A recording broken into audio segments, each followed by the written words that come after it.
20 de novembro é uma data símbolo, emblemática para o movimento negro brasileiro.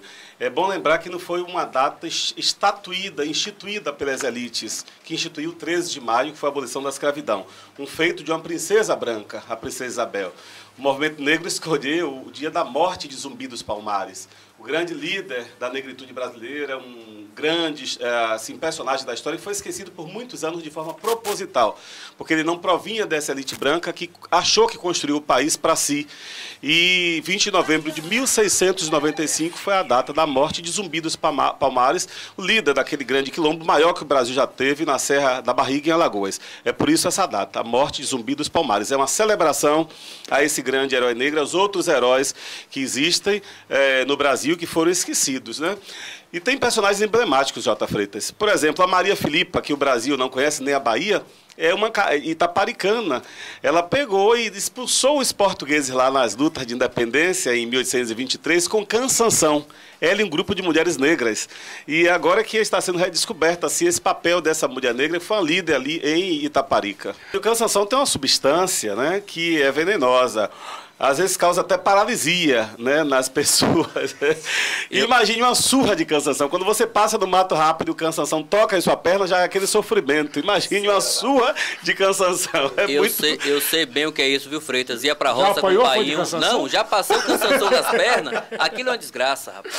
Não, mas o Wilson então pediu ao professor para explicar, para que você soubesse, que você achou espantoso quando eu falei, não, comigo, gente ruim, eu mando tirar a roupa da surra de Cansanção. Por isso que eu sou seu amigo, Freitas. Dentro desse banditismo praticado pelo próprio Estado português radicado aqui no Brasil, transplantado aqui para o outro lado do Atlântico, tudo era possível. Banditismo oficial e banditismo também dos oprimidos, dentre os quais estavam aí no meio, naturalmente, os escravos, as principais vítimas desse banditismo oficial. Eles também faziam de tudo para sobreviver, né? E o Zumbi, como uma pessoa humana, qualquer um de nós tem falhas também, mas eu acho que, sobretudo, o ideal nobre da liberdade, o sonho do Ilhéaie, esse foi o grande sonho construído por ele e visto pelos negros brasileiros como, assim, o grande exemplo para ser seguido. Eu acho que é uma luta nossa, inclusive, para que essa data não seja feriada apenas no Rio, São Paulo e Bahia, mas em todo o Brasil.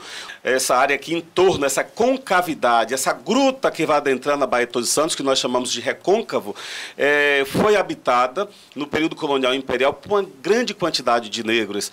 Aqui os engenhos aqui de Candeias, de São Francisco, Cachoeira, faziam com que a população nossa fosse de 70% de negros nessas cidades aqui, redor às vilas, povoados e freguesias e paróquias do recôncavo.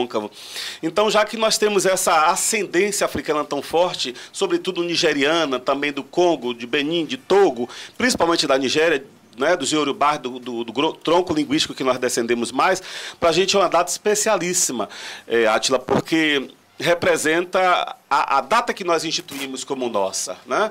A elite brasileira colocou o 13 de maio como uma grande data, mas o que foi, enfim, a abolição da escravidão nesse país, J. Freitas? Foi uma grande mentira, né? Primeiro que a princesa Isabel foi colocada como uma redentora e ela foi o Brasil foi o último país do mundo a abolir a escravidão. Se ela fosse de fato maravilhosa, por que não fez em primeiro, né? É verdade. Então fez por último. Quando não era mais interessante, né, a Inglaterra pressionava de todos os lados, porque o capitalismo estava aí, as fábricas, as máquinas, e não comportava mais o espírito capitalista com a escravidão. O escravo tinha que trabalhar, ganhar dinheiro, consumir, porque isso era interessante para os interesses ingleses e para o capitalismo da época. Havia uma pressão internacional terrível. Vejam que 38 anos antes da Lei Áurea, em 1850, o Império Brasileiro fez uma lei, a Lei Eusébio de Queiroz, proibindo o tráfico de escravos para o Brasil. Por que fez a lei? Porque havia a pressão inglesa. 5 anos antes, em 1845, a Inglaterra fez a lei do Bill Aberdeen, dizendo que ela era a polícia do mundo, em outras palavras. Apreendia qualquer navio negreiro que estivesse em qualquer parte do mundo. Então a pressão foi grande, o Brasil terminou aos poucos libertando a escravidão. Observem vocês, foi uma perversidade, que foi a lei do ventre livre. Criança livre, como é que pode ser a mãe é escrava? Como é que essa criança vai viver sozinha? Aí veja a lei dos sexagenários. Como é que o escravo vai sobreviver com mais de 60 anos de idade? Ele mal chega até isso. Então, enquanto essas políticas públicas não chegam, que são universalistas, temos que criar essas políticas particularistas para permitir que o filão afrodescendente possa chegar lá de alguma forma. Então, as cotas, J. Freitas, elas são estabelecidas para aquelas populações que foram marginalizadas ao longo da história, ficaram em situação de vulnerabilidade. Se você compara que os portugueses chegaram aqui, os brancos, em 1500, e os negros só conseguiram sua libertação em 1888, são quase 400 anos que separam as conquistas, né, de uma etnia para outra. Depois disso, a gente já viu aqui, havia cruces por que passou toda essa população afrodescendente, mesmo depois da Lei Áurea.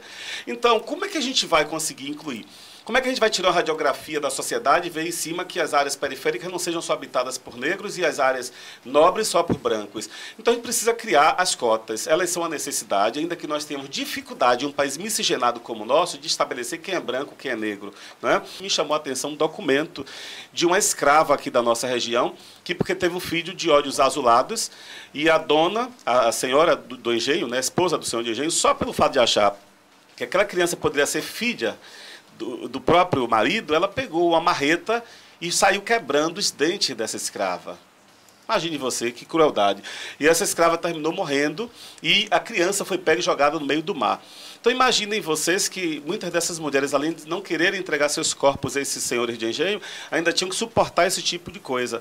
E muitas faziam até abortos provocados mesmo, porque não queriam ver seus filhos escravos. É a história de um povo grande, que é o povo negro, que a gente está contando e que para a gente é importante perceber que esse país tem que ser democratizado, tem que ser de todos nós, né, de todas as etnias. Então é por isso que eu acho que as cotas fazem justiça a esse filão afrodescendente que foi injustiçado desde a época da escravidão, depois da escravidão. Então, para a gente é uma necessidade.